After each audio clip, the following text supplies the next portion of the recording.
What's up, everybody? Welcome, everyone, to Today's News Tonight, the weeknight news show where we're joined by special guests and our lovely patrons, which is you all with us live right now, to discuss today's gaming news. I'm your host, Ash Paulson, and I'm joined today by Steve Bowling, Derek Bittner, and our very, very, very, very, very special guest, the one and only, super cozy, John Cartwright, everybody. John, man, thank you so much for joining us. We miss you so much. How's it going over there? Well, it's nice to meet you guys. I've been mega fans of you all for years. Just been a fan, just in the audience, and can't believe I'm on the show for this for the first time. So it's like I can't believe you're finally on this channel. It's never happened before.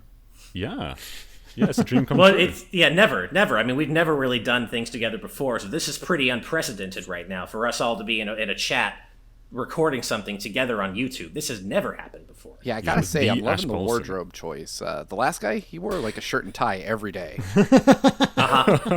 Yeah, Full he was disclosure. very hard to look good next to. He's very dapper. Full disclosure, I'm in a shed right now, so that's why I'm in like a coat, because it's kind of chilly in here.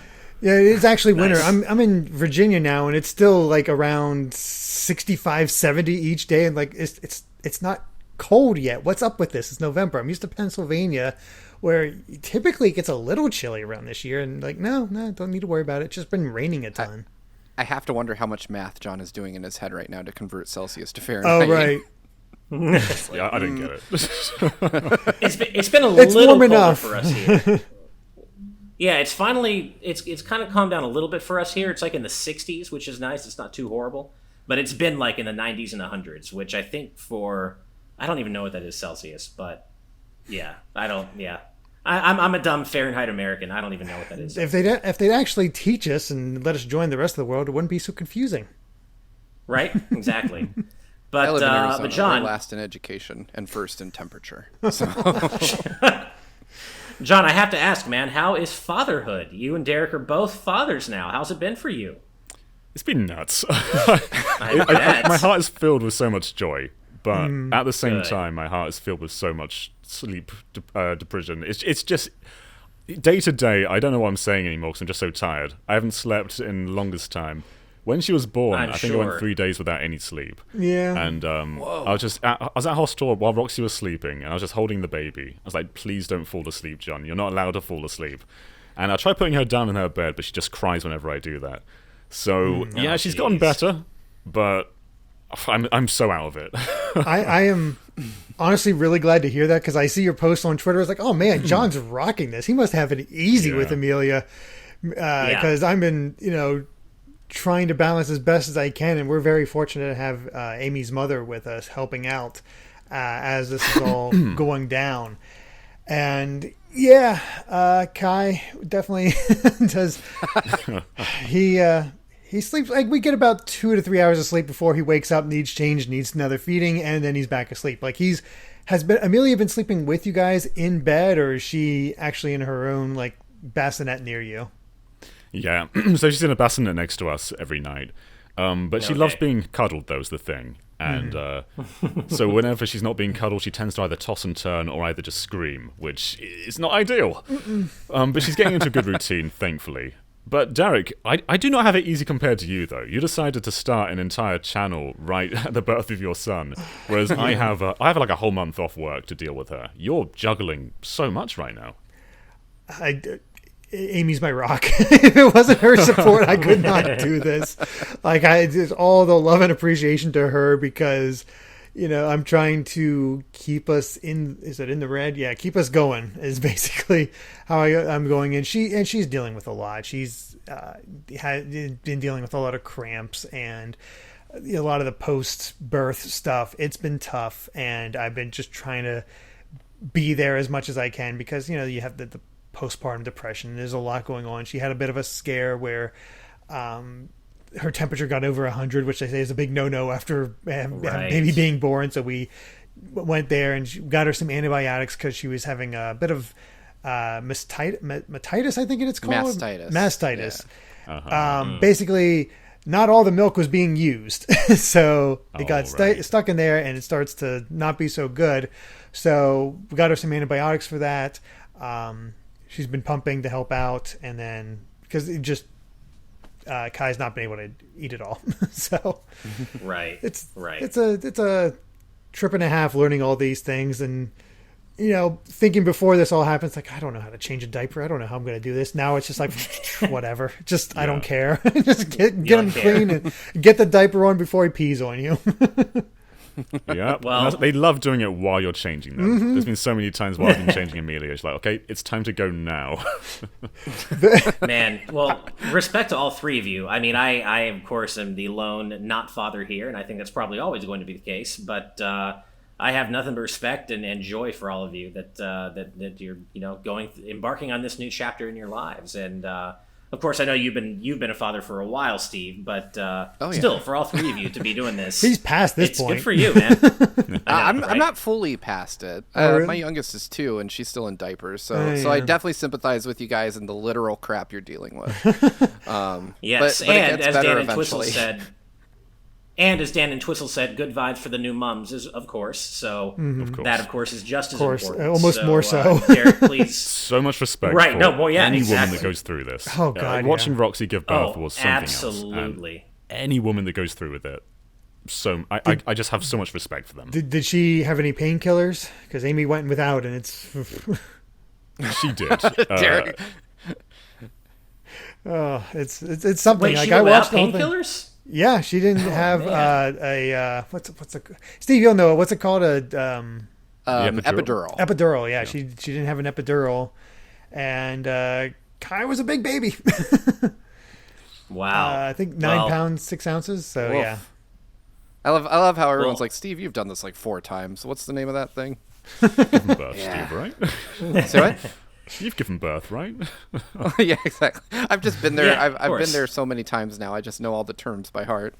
It's Well, like when all you the master respect a in the 1-1 world run. to... just same exact thing, mastering World 1-1. Yeah. Exactly. But no, all the respect in the world to both Amy and Roxy and Derek and John. Please give them and our our whole GVG community to give them all our best. Yep. Thank you. So, with that said, let's go ahead and lead with something nice and wholesome because we have John here today, and he's the coziest guy we know. And so, Nintendo of America today tweeted out some secrets about the Game & Watch Super Mario Brothers units that are now going out into the wild. Just nothing earth-shattering, but some cool Easter eggs. The first one, if you finish the game, you'll unlock hard mode with different enemies appearing, which, of course, we know is in the original game. But in the original version, that was only available until you turned off the NES. In this version, you got battery backups, so actually, you unlock hard mode, you always have hard mode. So that's pretty cool. And you can actually, it's selectable from the title screen. So that's something that's never been seen before in the original Mario. So you can select hard mode whenever you want. You can also unlock infinite Mario mode in both Mario Brothers and the Lost Levels by holding the A button at the title screen.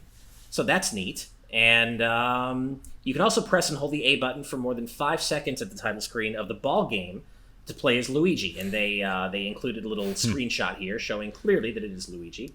And then after the final, you can also look out for, there are, of course, 35 different special events, being the 35th anniversary of Super Mario, in the digital clock. So, for example, at 1:11 a.m. or p.m., you might have 3 bloopers appear and swim up to the top of the screen, and stuff like that. So there are 35 different little Easter eggs in the clock to find. And, yeah, that's about the long and short of it. How you guys feeling about, well, first of all, do any of you have a Game & Watch Super Mario Brothers? Nope. I ordered one. Not yet. But Okay. when I was moving house, Same. I ordered it to my parents' house. And now the UK's in a lockdown, so I can't get that until the end of December now. Oh no. Man. Jeez. They can't ship it over to you? They could, but I don't think they really want to go out at all. So I think they're just going to hold on to it until later. I wasn't sure if I it was don't mind possible too to much. put in the post box and just outside their house and get it picked up that way. Yeah, that's possible too, yeah. But I'm fine don't waiting. your- I've got lots of next-gen toys keeping me company until then. True. Don't your parents and the authorities know how important this is, though? This is way more I important tried than telling the them. I don't lockdown. care about their Yeah. safety. I want to Come play as on, yeah. Luigi in Ball. Game & Watch Super Mario Brothers, man. Come on. But, no, I don't have one yet either, of course. And I also don't have any next-gen toys to keep me company. I don't have a PS5 yet or an Xbox Series X, but I will hopefully find one soon. But I don't know if I genuinely plan to even get this. I don't, I already own the original Super Mario Brothers on about 26 different consoles or platforms. So I don't really feel like I need this, but it is cool that they included these extra Easter eggs. Yeah, I think there's something really charming about Nintendo releasing a new Game & Watch, after all these decades, right? I actually think it's a really cool device. I wonder, if $50 was really the right price for it. But I do have one coming in a couple days, so maybe I'll check it out here and we'll put something up about it. But yeah, it's just a cute little thing. Like, I think if you're really into the history of Mario and the history of Nintendo, then it's kind of a cool thing to have. But it goes back to that whole, what is your real tie to the franchise, and you're tied to Nintendo as a company. Like, for some people, it'll be an instant buy. Like, I think there's nothing anyone could do to make someone either want or not want to buy this. Like, the minute you saw it, you probably decided if it was worth it to you. And I don't think any coverage or anything can sway that opinion. No, the features don't really matter that much. I will say, though, Lost Levels, infinite lives. Yeah. That's a good point. I didn't think about that. That's actually really nice to have that. Yeah. I don't think I realized Lost Levels was in it, so that's kind of cool. So yeah, I think I knew that originally and then forgot and then found out all over again when I was checking out this news story. So it is cool that they added it, and to have infinite lives and not have to restart from the beginning of a world when you inevitably die is really nice. So yeah. But let's keep the focus firmly on our pal Mario and the 35th anniversary, because Nintendo just updated Super Mario Bros. 35 to version 1.0.2, and there's nothing huge, no major sweeping changes here, but some general bug fixes. I guess there was, under certain conditions, some players were unable to throw fireballs underwater. Treasure chest coin pool amounts are now displayed during spectator mode. They also adjusted the sound effect that plays when shells or other objects rapidly bounce and forth within a single block's opening. Mostly nips and tucks here, but the thing that interests me as a hardcore Mario 35 player, as I've said, I can't put this game down, is that they adjusted the speed-up timing of the countdown timer. And as is usual with Nintendo patch notes, it's kind of hard to know exactly what they mean by that. But what I hope they mean is that now less time needs to pass before the timer speeds up. Because if I have any complaint about this game, it's really the only one, I would say, is that sometimes you get stuck in games that can last upwards of 15 minutes because you get grouped with a bunch of good players, and then the game just keeps going and going and going until the game finally decides to speed up the countdown timer. So what I hope this means is that the countdown timer will now speed up more quickly, leading to shorter games overall. What do you guys make of that wording? Do you guys have any thoughts on this as other Mario 35 players? The only thing that I can think of is I wonder why they bothered. Because, the game is going to go away soon. So why are they updating it if they're just going to delist it soon? You had to remind me, didn't you? You had to remind me. I'm telling you, it's going to be Super Mario The Lost Levels 35 after this. They're just going to go from Mario to Mario again. I know. It's not going to happen, but I honestly I still have yet to actually play Super Mario 35, so... Sure. I've heard of the matches lasting quite a while, and it makes sense they would probably try to make them a little shorter, because I have heard that complaint before, that the matches just can last a super long time. And I can see one way or the other, like, it does become a marathon at that point, but if it's not actively challenging you, then it does kind of get boring, so... I'm not sure. I know John's opinion is it's no Tetris Effect, multiplayer or something like that? Oh, it's so good. Tetris 99. No, Tetris Effect. Tetris 99 and the new Tetris Effect multiplayer. Oh, and the new Tetris Effect Connected, right. Which I haven't played yet. It's really, really good. Yeah. Nice. I gotta check that out. One of the first things John asked me when he found out I had a Series X was if I had played it and how good it was. And for some reason, the code Microsoft sent me didn't work until the console was released. Like, it said it was an invalid code, so I thought they just sent me a bad one, and I ignored it. And then when the console finally came out, I was like, I'll try it again, and it worked, and so I played it. And then next thing I knew, it was like 2 hours later, and I was still playing Tetris. And I was shocked because if you know me, I'm not a Tetris guy. Like, I suck at the game, and I've kind of accepted that I'm terrible. But good Lord, does Tetris Effect Connected just suck you into the gameplay? Like, the music, the visuals, the way everything changes to the beat. Like, it's...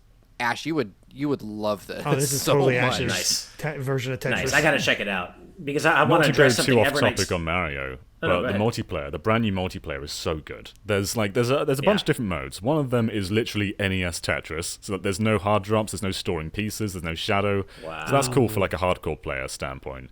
And then I think the most special mode is Connected, where basically you play 3-player co-op against a computer. And you know the zone mechanic in Tetris Effect, where you basically slow the game down and get a bunch of Tetrises consecutively? You do that in a group of players, and your game boards combine while you do that. So you you are connecting to each other, and it's so special.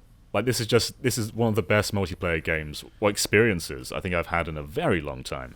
Wow, I have so to. cool. Okay, I have to try this tonight. That's John- definitely going to happen. John posted himself getting a Perfectress on Twitter today, which is like when you clear Of the course he whole did. board in zone mode. And I was like, yep, I'm never going to see that happen on my TV. So that was Yep, cool. same here. Yeah, that's never going to happen to me. And I guess to bring it back around to Mario, I was going to address what Evernight Studios said. Super Mario 35 just doesn't have the same staying power as Tetris 99.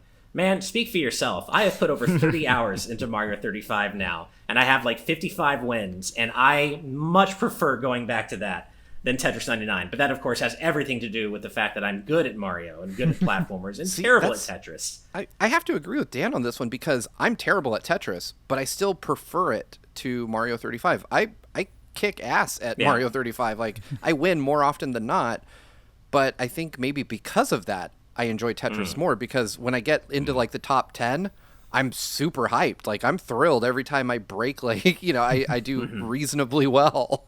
And the matches, because I'm not super skilled at Tetris, feel way more intense for me. Like, they really get my adrenaline going.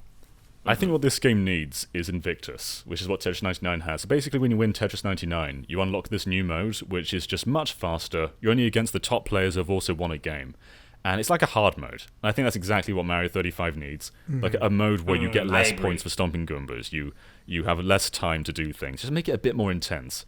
Because I love this game too, but it can get into that kind of samey rhythm where you it's very easy to max out the timer. And I don't think it should be that easy. It is to a little that. too easy. Yep.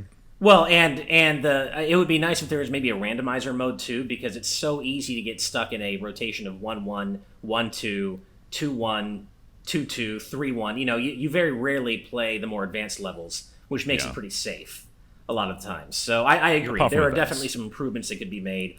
For me, I think what I just live for the final 5 players, right? Because you pretty much always get to the final 5. And then once that happens and the timer gets faster, and especially once the timer turns red, that's when the game becomes unbelievably fun, because you're fighting to chain enemies together to keep the time up, but also make sure you have enough coins to keep using the item roulette when you have literally like 25 Lakitus coming at you on the other side of the screen, and you're going to be tanking hits, and there's nothing you can do about it. So that's the part of the game I live for, but I agree that getting to that point can be a little slow and a little samey a lot of the time. So I hear you guys. But to keep the focus on Nintendo, because we got a few Nintendo headlines today, and some good news for them. The Switch has sold over 735,000 units in October in the United States, which is the second highest October for any system ever, only passed by the Wii, which sold 807,000 units in October 2008. So the 2020, it continues to be mostly nothing but good news for Nintendo. With, despite everything going on with the pandemic, their sales haven't slowed down, and they're still setting records. So that's nice to see. It's so funny to see everybody complaining like there's no Nintendo news, there's nothing really happening, and yet it's just quietly selling system after system. Don't know how many of those people are actually picking up Pikmin 3, but I think it's just it's a good system to have. It's like, get the kids, put in this car, and you're good to go. That's that sort of thing. It's just sort of that old standby at this point. I mean, that's kind of a good point there, Derek. Like, the Switch is doing crazy well, but a lot of its 2020 games haven't really broken any records, apart from Animal Crossing, of course. But we've had, like, Tokyo Mirage Sessions, Pikmin 3, Paper Mario, which did sell well. But there's not really been that megaton release apart from Animal Crossing, yet the Switch is still being pushed as if it were being pushed along by these big games, and it's not. Yeah, It's the Right, existing and ones. I'm not, I've always said this, but like, what corporation is going to come out and be like, yeah, our hardware is selling like hotcakes, but our games are doing terrible? Like, nobody ever like tells you those hard truths when they're they like to call, like, corporate puffery. They're just like, oh yeah, everything is perfect. No, your 2020 games aren't super hot, but yeah, Animal Crossing has pretty much saved 2020 for Nintendo. Well, and apparently massive hardware sales. Yeah. Nintendo's doing all right for themselves. Beyond Animal Crossing and Paper Mario and Steve and Smash, there haven't really been too many headlines for and Min Min, I guess, but she's a blip on the radar compared to Steve. Well, that feels like forever ago. I know it does, doesn't it? It's crazy. Steve even feels a long time ago at this point. Yeah, I know it really does. And then, of course, we have Age of Calamity coming, but I don't really see Age of Calamity, even though it is a big deal and we're all excited about it. I don't think it quite reaches that megaton release that Nintendo's known for in the holidays. Didn't Hyrule Warriors sell very well, though, the original? It sold pretty well. I actually think it might have been Koei Tecmo's best-selling Warriors game, which that may not be saying a lot, but that's still a record to have. And I want to make a bet here for just a moment. My bet is that Age of Calamity is going to break 10 million. Wow. Really? I can see that. I can see that. It's a Breath of the Wild sequel. It gets enough. That's true. Good word of mouth. I think it'll happen. Have you played the demo yet, John? I feel like we asked this of every guest, but I have, and I really like it. I feel like they've perfectly sort of merged the formula of Dynasty Warriors with Zelda in a way that Hyrule Warriors didn't really. Like Hyrule Warriors was still very much a Dynasty Warriors game. Whereas Age of Calamity feels like it's coming off the backbone of Breath of the Wild in a very similar way to what Persona 5 Scramble did. Like they've kind of nailed their collaborations now, Koei Tecmo. So yeah, I'm really looking forward to this. And I'm not sure if you guys have played the demo yourself, but it opens with the opening cutscene, and I don't want to talk about it because it goes there. It changes things. I mean, we've talked about it. We kind of talked about it in the past episode. So a couple of days ago, actually, we talked about how we're concerned about the addition of time travel. Yeah, what does that mean? Yeah, I am. I'm willing to give it the benefit of the doubt, optimistic. But it is one of those things you see immediately. Like, okay, is this just? I'm hoping it's just a gameplay excuse. One, to get a villain other than Ganondorf, like that guy we've seen, because I've not really looked at any information since the last, like the revelation that you can play as the Guardians or the not the Guardians, the Divine Beasts. That's pretty much where I stopped, and I saw that they kind of did a bit more the face of the new villain, but I think they probably needed a more compelling villain than Ganon can provide. Like, he's not, especially in Breath of the Wild. Exactly, he cannot do that. Like, Ganon was a great villain in Hyrule Warriors. He had that nice takeover of Sia and nice presence to him, but you can't get away with that in this. And so a new villain is required. Plus, it also allows gameplay-wise for us to actually fight Guardians, which is something we wouldn't be able to do otherwise if we're following the canon strictly. So having this new force sort of take them over, it gets a few more of the elements in there that you might not have had initially. And I think that's probably for the best. I think that, like, because you want to have those things that people recognize in there and be able to enjoy. Well, I'm actually curious. Oh, go ahead, John. Oh, sorry. This is very much a me problem, but I don't want to see any more of this game. And they keep showing trailers and screenshots and tweets. Right. Like, during the last mini direct, I was watching like this with my eyes covered because I don't want to see anything more. Stop showing me this game. John, I'm curious actually to get your feedback, because we did have a conversation about how we're concerned about the addition of time travel being, quite a big revelation. But we've all had our say on this, but you have not. And I know obviously you're a big Zelda lore nerd like we are. And I'm curious, how do you feel about the introduction of time travel? Are you concerned? Are you excited? What are your thoughts about that? Yeah, I am concerned. I feel like this could rob the game of its emotional integrity, because we all know how it ends, and I think that's what they're thinking. They think, everyone knows how it's going to end, so they don't care how it ends, and that's not really it. Like, I do care how it ends. I want to see how it all unravels as we know it. It's kind of like how Halo Reach had it. Like, the game opens with that helmet on Reach just obliterated, and you're going into a sad story. And that's I'm fine with that. I think there's a lot of weight in that, in seeing Doom unravel and not being able to do anything about it. So in terms of that, I think that could make the game hit less. But also, time travel in Zelda can always open up a can of worms. So I kind of wish they didn't. Yeah, do it this. can. I said this last episode, and I don't want to dwell on it too much, but my hope is that, and this is a sick hope, but Eggy needs to die to have that emotional gut punch as well. And the final battle needs to be fully powered Zelda versus Ganon in order to seal him. I think that's where you get your emotional impact. Yeah.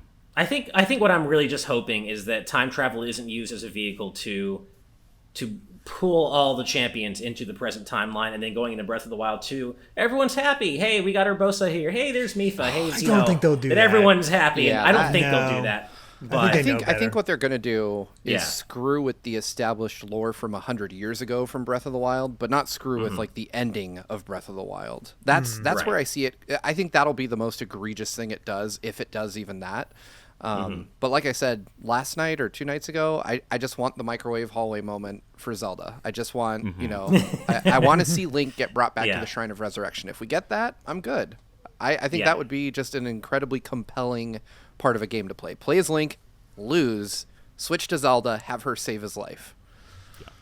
Mark Cole here is breaking my heart because they said Eggy equals Bobby. That already just breaks my heart just thinking about that. So hopefully, if Eggy does die, hopefully it's not in anywhere near as traumatic a fashion as Bobby, because that was a moment, you guys. That was yeah.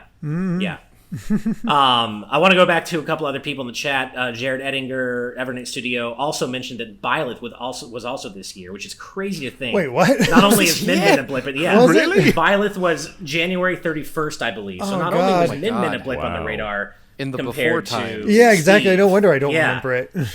Exactly. So Byleth really is the true blip on the radar here. To call Min Min that isn't really fair. Okay, well then, to turn our attention away from Nintendo for a bit, there's an update on Half-Life Alyx, which now, after a new update, has 3 hours of audio commentary. And so I guess now in the game, you can don a headset and walk around the world being guided by the developers who made it. And that's a difference. Well, in the game, I think. Yeah, I guess but... They've done that in previous Half-Life games. Headsetception. Half-Life 2 has that all over the place. So it's cool that they're continuing that trend. Yeah, and I guess in a way, in VR, it's a little different, I guess, because you are literally being guided through the game, in the game, by the developers, which is actually pretty cool. I haven't played Half-Life Alyx. I don't have a VR platform. I wish I could. Yeah. I know. I'd love to check it out. I'm not really even a Half-Life fan, but I am a VR fan. And I've had some incredibly compelling gameplay experiences in VR, such as Res Infinite. Oh, man, that's amazing. And I imagine Tetris Effect is, and I would love to try this. That's what I was about to ask. Is that in VR? Because I played it and I was like, this would be an amazing VR game. Tetris Effect, that is. Yes. On PS4 it is. On Xbox, though, there's no VR platform on Xbox yet. Nice. I just got a PSVR from my brother as a gift for starting GVG. So he sent it over and he's like, hey, I figured you could use this for your new channel. And so it's right over here somewhere, and I got like the Iron Man bundle. But now that I know that Tetris is on there, I guess I know what I'm doing first. Man, I want your brother, man. That's no one's giving me a gift for starting GVG. Damn. No. All I had was a kid. Yeah. I mean, I had a couple of shots, but that's all I got was some vodka. I will say, sorry, go ahead, Steve. Oh, I was I'm just going to bring say it back thank to you. Okay. But yeah, bring it back to Half-Life Alyx. I want to see developer commentary end up in games more often, because I think it's a really fascinating look and can really get upcoming game developers a better idea of what goes into the creation of all this. Like, apparently the team talks about early prototypes, animations, water physics, design philosophies for VR, and even launching during COVID-19. So it's really fascinating. The only other developer commentary I've really dug into was the original Sly Cooper, because I remember it blowing my mind that they had a level commentary as you played. As you replayed the game, the developers were just talking about the level that you were playing on and going back through it. And I was like, this is so cool. I want this in other games, because I can imagine it being so fascinating, getting that peek behind the curtains of your favorite games as you play and have that other aspect. Like, I would totally replay some of my favorite games if I had a developer commentary going at the same time, just seeing what they were thinking at the time. I don't know. I think it's a cool idea that needs to be used more often. But I know it's also a lot trickier in video games. Game development is weirdly secretive. Like Horror Historia and Arts and Artifacts, they come with all these concept arts for games that released like decades ago. So you've been holding on to this for years just to publish this book decades later. Why are they just holding on to this stuff? And because it is fascinating as fans to see the behind-the-scenes look at these games and figure out how they came to be. But in terms of commentary tracks, all I can think of is Valve with like Portal and Half-Life. I wish more developers did that. Mm-hmm. Oh, I mean, can you imagine how easily Nintendo could monetize all the things we've seen in the Nintendo Giga League over the past few months? Yeah. They could make a history of Nintendo development art book or source book, put all that stuff in there, and charge a premium for it, and people would buy it. Yeah. Or just... I mean, let's not forget that Apple released a coffee table book of just pictures of things they've released, and people paid like $300 for that stupid book. Like, if Nintendo did something like that, I would absolutely buy it. I think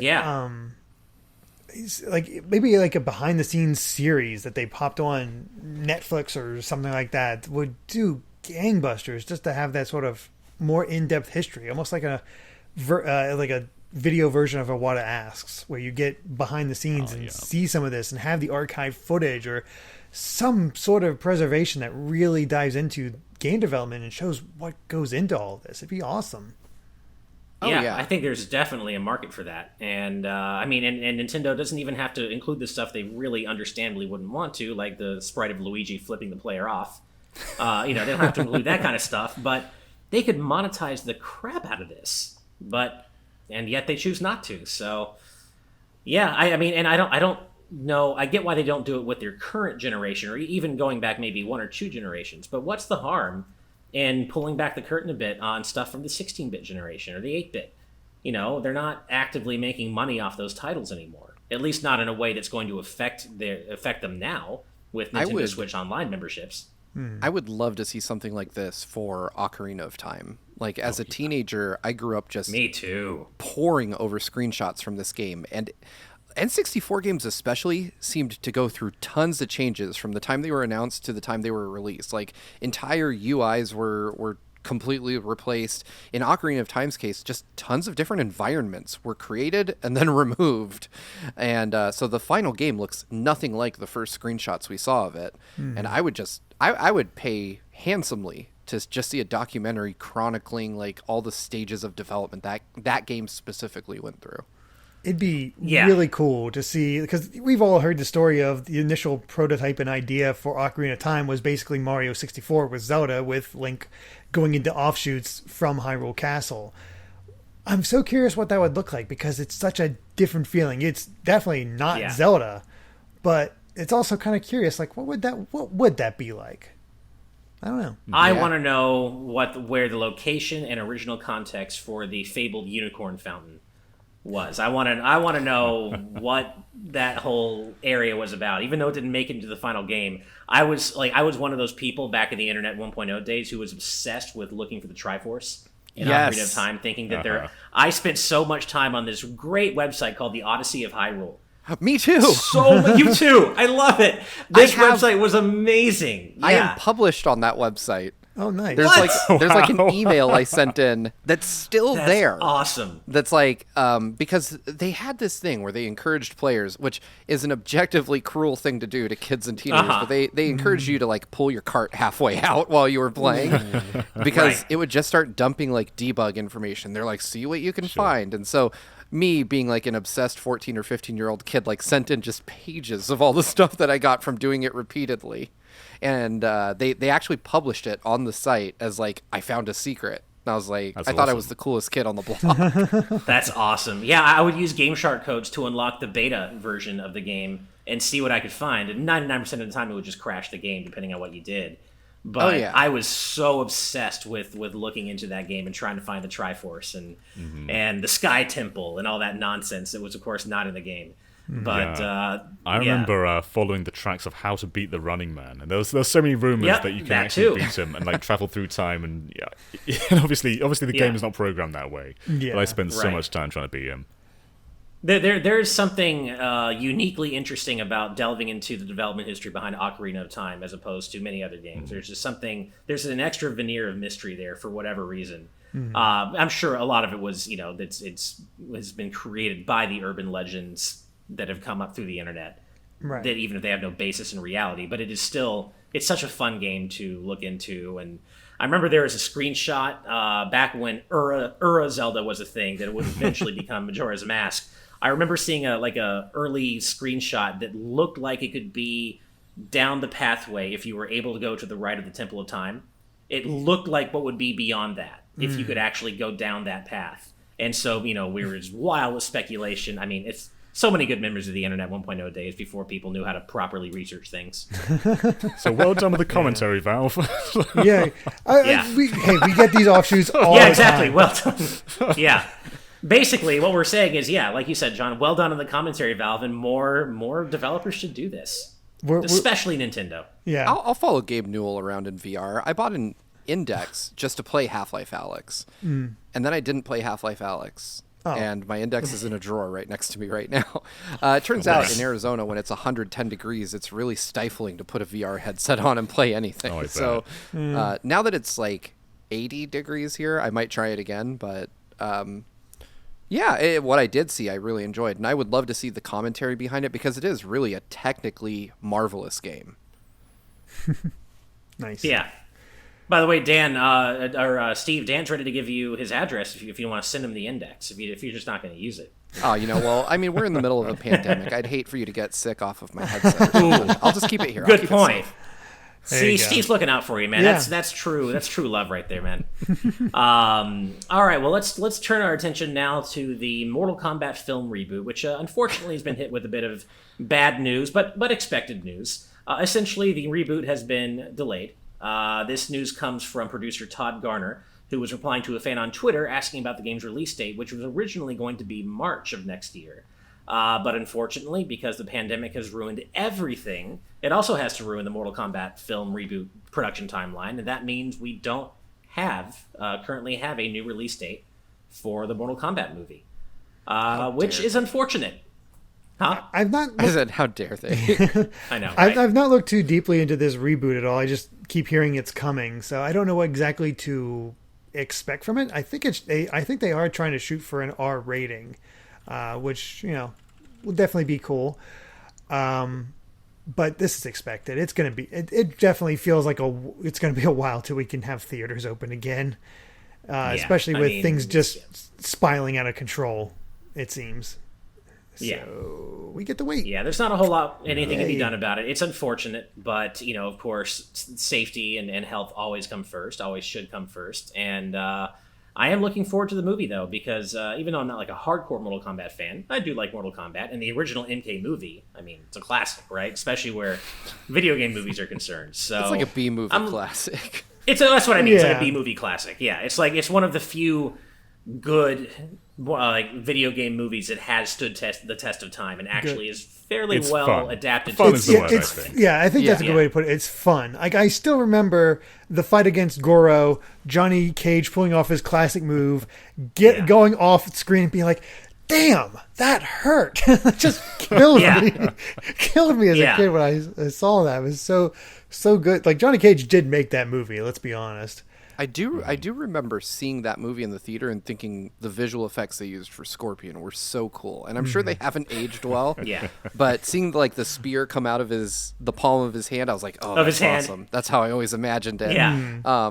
I don't think it'd work very well now, but I'm curious to see. I Googled this and I'm seeing speculation that Terry Crews will play Jax and Keanu Reeves will play someone in the movie. I don't think it's going to be that kind of movie. No. But either way, I have enough faith in the previous movie. Like John said, it was a really fun movie, so I would go see this one on blind faith.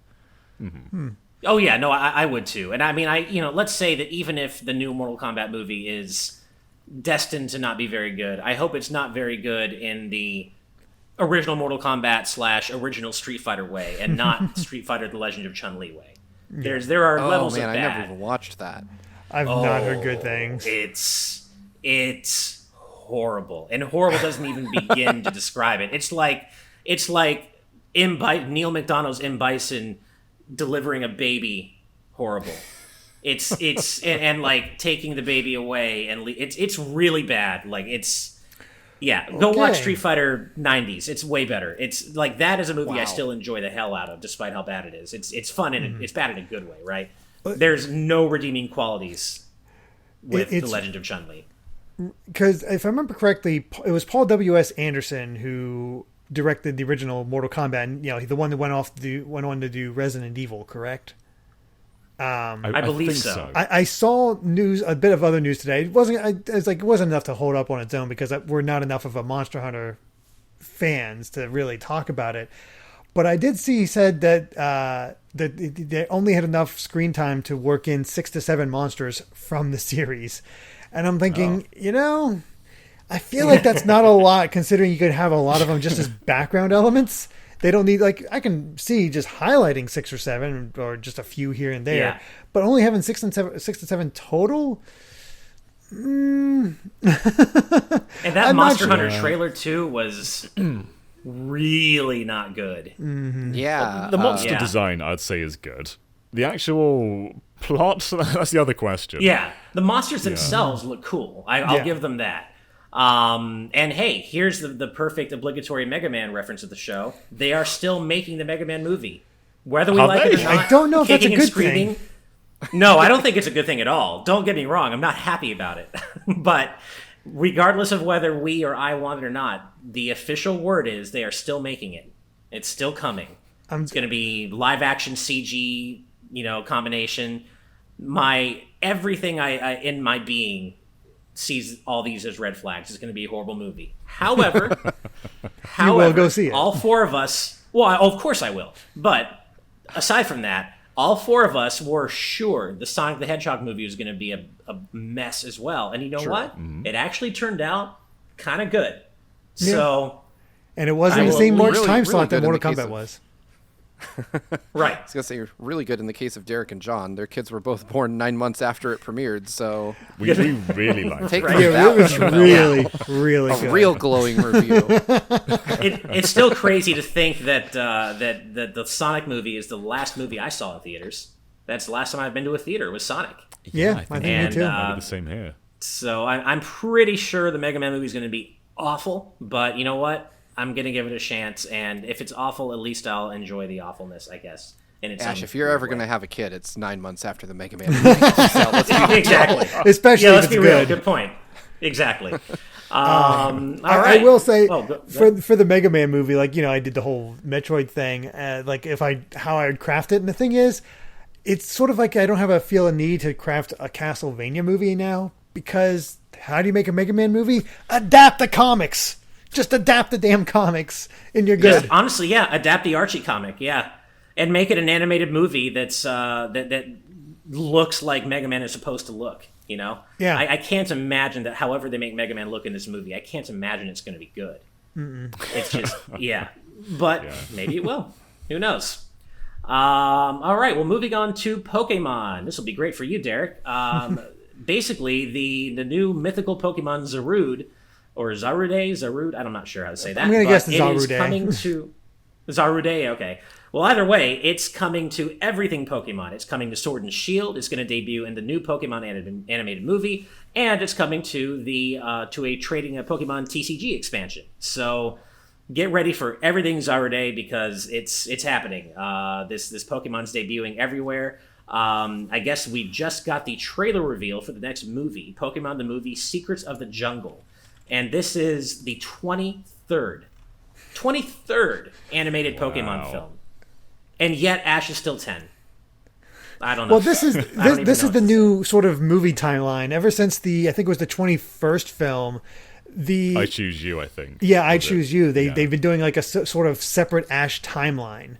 Because I Choose You was kind of a reboot almost with its own sort of separate story. Then it had The Power of Us, which continued on for that while Sun and Moon was going on, and now they're doing the same thing with Secrets of the Jungle, which I think is an interesting idea to have this sort of two concurrent timelines going on. I've heard the Power of Us was pretty good and honestly gorgeous. I've not seen it myself. I know they're both on Netflix, but I've not sat and watched them. I saw it a couple of months ago.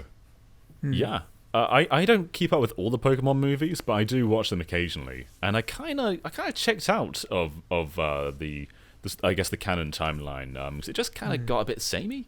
But these new ones, they've I guess because they're not dedicated to any existing characters, it's just kind of Ash and Pikachu and whoever. They just kind of go for it, and a lot of the times it's just fun. And as you were saying, they're all absolutely gorgeous. The art in these movies is stellar. Yeah, absolutely. Yeah, no, they really do. And I mean, yeah, it's hard to keep an active interest in the main Pokemon timeline after Ash wins, because I think for a lot of us, Ash winning was the thing, right? He finally won a Pokemon League. So after that, you can kind of there's not as much to wonder about. Will he ever win again? Who knows? But the fact that he won at all after training Pokemon for longer than he's been alive, that was the biggest. BJ Bovia in the chat says, Steve checking out anytime the Pokemon anime comes up. I actually was doing a little bit of research because I don't know what Zarude looks like, so I had to look it up. And my first thought, so I had to go deeper with this, was that it reminds me of Mrs. Simeon from the Amazing World of Gumball. I was like, she looks like the teacher from Gumball, which my kids watch all the time. I was like, it's just a really angry primate Pokemon, I guess. If you had to rate him on the vibe scale, Steve, what would you give him? I would give him, as a Pokemon overall, I'd give him good vibes. He's all right. As a legendary, though, I would give him no vibes. I don't think he's exciting. Yeah, I mean, but he's not bad either. To correct your terminology, Steve, actually, he's a mythical Pokemon. Ooh. It actually took me a long time to figure out what the difference is between mythical and legendary Pokemon. Basically, legendary Pokemon are the special ones that you can catch in-game. Mythicals are the ones that you have to have codes and stuff, like Mew. Gotcha. And actually, speaking of the codes, used to be you always had to go to GameStop to get these sort of mythical Pokemon. You get a little card sheet and you can download the code and use Mystery Gift to get it. Got to do it a little differently nowadays, because the way you get Zarude in Sword or Shield is by signing up for the Pokemon Trainer Club email notifications by November 20th. Trainers who register in this way will receive a Pokemon Trainer Club email containing a distribution code for Zarude on December 11th. So you want to do that within the next 7 days or so. So definitely want to get on that. But it's interesting. And yeah, the design's not great. It's like, yep, that's a monkey. Nah. I'm getting the same vibes as you, Steve. No vibes from me as well. Sorry, John, go ahead. Yeah, I looked at this and I thought, haven't I already seen this one? I could have sworn I've already seen this monkey Pokemon before. And I think that just kind of says it all. He doesn't really look distinguished. So yeah, I don't feel anything. I mean, he comes off to me as like an Infernape that played way too much Shadow the Hedgehog and then decided to like cosplay or something. It's like edgy Infernape or something. It's not, I don't find this design interesting at all, personally. But we have one more headline for today. Unfortunately, one of you might have to take it because for some reason the article's not loading for me. It's from Kotaku, but apparently police were called to Ubisoft Canada's headquarters due to some possible scare, or I'm not sure exactly what happened. I can't get the article to come up. Yeah, so go ahead. I have a few friends that work at Ubisoft Montreal, so this was particularly troubling to read on the timeline today. And I was keeping tabs on it all throughout the day because, it's a real scary idea, right? That somebody went to Ubisoft Montreal and held hostages. Fortunately, that is fake. Like, somebody called it in. Somebody definitely called in the police and said they had hostages and that there was a situation. And fortunately, I guess Ubisoft has procedures in place for this type of event. So they did, outwardly it did look like it was really happening. Employees evacuated to the roof, like they had people in designated places. Jesus. They had safety protocols in place. But fortunately, it turned out to just be one big hoax. So some asshole decided to call in and say they had hostages. Now, the weird wrinkle to this story is that call did come from inside Ubisoft Montreal. So it came from a phone inside the building. That doesn't mean necessarily it was somebody working there, but somebody gained access to a phone. And I know that the police are investigating it, but that's all I knew as of the beginning of this recording. So fortunately, the good takeaway is everyone is fine. Nobody got hurt. Nobody was really out to harm anyone. That is a huge sigh of relief. But whoever you are that did this, you're definitely an asshole. Like, this is one of the worst. Yeah. This is one of the worst things you could do. It wastes the Seriously. police's time. It terrifies people all over the world. And I'm sure those poor people in that building that didn't quite know what was going on, I would have been beside myself with fear. So Me to too. just do that Yeah. for probably a very dumb reason Giggles is or despicable. whatever. Shame on you. Yeah. Seriously. Forgive my No, pronunciation there's- here, but the producer of Mario plus Rabbids, so I think is it Davide or Davard? I always said David, but I'm not sure. David, okay. David, maybe, yeah. He tweeted saying, "Okay, it looks like it all started as a hoax, but they don't know who's responsible yet. I'm just glad that everyone's safe." So it just worried everyone who works at Ubisoft. And yeah, why would you do this? I hope that whoever did do it is caught and fired and prosecuted to the fullest extent possible. Because as you were saying, Steve, there is no excuse for something like that, especially in 2020. There's never an excuse for it ever. But with the world on fire as it currently is, and scary things really happening all over the world right now, it's even less permissible right now. And, you know, I'm sure all of us would have been thinking about our loved ones and scared to death. So, yeah, I hope that person gets caught and prosecuted, because there's just no excuse, no defense for it. Yeah. It Yeah. could have even just been some gamer who was upset at Ubisoft for some reason and decided. Oh, yeah. You know what? Yeah, Sadly, that's probably The likely sad to thing be is, it. yeah. Yeah, Richard Herrera in the chat says, my guess is someone was mad about Valhalla. And as ridiculous as it sounds to say that out loud, it is so plausible. It's And that's 2020. really depressing. It's What are 2020. people do upset about Valhalla? I don't Just in know. general. I'm playing it and I think Okay. it's great. So, I literally cut it on for about half an hour this morning, and I was going through it. It runs really well on Series X. It's a very pretty game. You can choose to be a male or a female protagonist. That's probably why they're trying to. That's probably why they're Yeah. threatening Yeah, how them. dare That's you. probably why they're John's upset. probably right. Yeah, that's probably why. Well, I'm just glad everyone's safe. So even if the news story is a bit of a downer in the fact that it even happened as a hoax, it is also, we have a happy ending. It's good vibes. Everyone's safe. No one got hurt. And that is what matters. And with that, we have covered all the major news for the day. So before I go into the outro, though, I do want to thank all of you in the community. Just thank you all very deeply. I was not here yesterday because I was, as I tweeted out, my mom is post-op. And she's recovering, but she's been stuck in bed all day, or if not all day, for the past couple of weeks because she's post-op. And so I wanted to get her out of the house and take her on a drive through the mountains and everything. So she had a great time, but the outpouring of support that I got on Twitter and through here in the chat, and everyone just saying, give Ash's mom our best, send her good vibes. Thank you so much. That is so kind of all of you, and I really appreciate that. And I did pass on the message, and she was incredibly touched that people who didn't even know her would care enough to even say anything. So thank you all so much for that. But that about wraps us up here. So before we sign off, though, we do have to give our special thank you to all of our patrons at the producer level or higher for helping to make this show happen, because this wouldn't be happening without you. In addition, thank you so much to all of our patrons at the executive producer tier and above. And those fine folks include Rob Arman X, Dan Entwistle, Z Patty, Adam O'Sullivan, Floating Mew, Christopher, The D-Pad, Vesmio, OnStar, Dukemon, Diogo, Kieran Phillips, Benny Yao, Rosa Bowling, aka Mama Bowling, Hi, Mom. Geller, Shiny Turkey, Titus Malvolio, or Titus Malvolio, Jake Pelka, Michael Phone, Mitchell Herring, Top Dog 23100, and of course Game Explain. So thank you all so much for supporting the show as executive producers and above.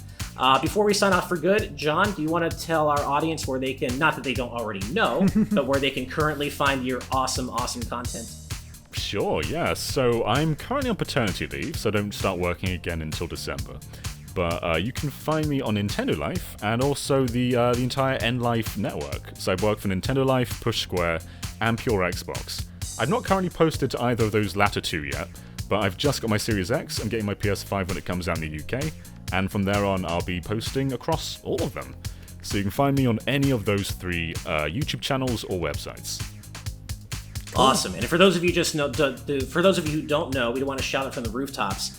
Good Vibes Gaming would not have launched as successfully as it did without John's help, because he very, very kindly donated his own YouTube channel to us, which already had a ton of fans, but he wasn't doing anything with it at the moment because he's with Nintendo Life, so he so kindly donated his existing channel to us, which allowed us to, start with a subscriber head start and monetize immediately. And John, I know I speak for both Derek and Steve and myself when we say we literally could not do this without you, and you are emblematic of the good vibes we are trying to bring other people. So thank you so much from the bottom of my heart, and I know from our hearts, for your incredible gift, man.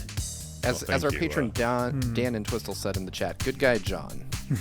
Yes, John the MVP, as Jared Ettinger says. Yeah. I also want to thank the existing audience who was so understanding of this change. I didn't see much backlash. I'm sure there was pretty some, but in either case, thank you all for sticking with this, and I'm sure they're all fans of you anyway. So yeah, thank you to everyone who was already a subscriber. Yes, thank you to you all. So kind. So yes. Sorry, what, Derek? Just so kind. No, yeah, it really, between John and the community and just the vibes we've been getting from you all for our first week, this has been a better first week than I think any of us could have anticipated or hoped for. So you guys are showing us the same good vibes that we're trying to spread out to you all. So thank you so much. It really means a whole lot. And with that said, please recall that you too can become a patron over at patreon.com/gbgaming, where you can support us for as little as $1 a month, and you can watch today's News Tonight live with us for as little as $5 a month. So $1 a month gets you into our Discord, and you'll get an exclusive founder role for the first 90 days. If you join within the first 90 days. But for just $5, you can watch our show live and interact with us as our lovely patrons have been doing today. So with that said, thank you all so much again for watching. We really appreciate it. And if you like this video, be sure to subscribe to Good Vibes Gaming for more good times like these. And until next time, everybody, good night and good vibes.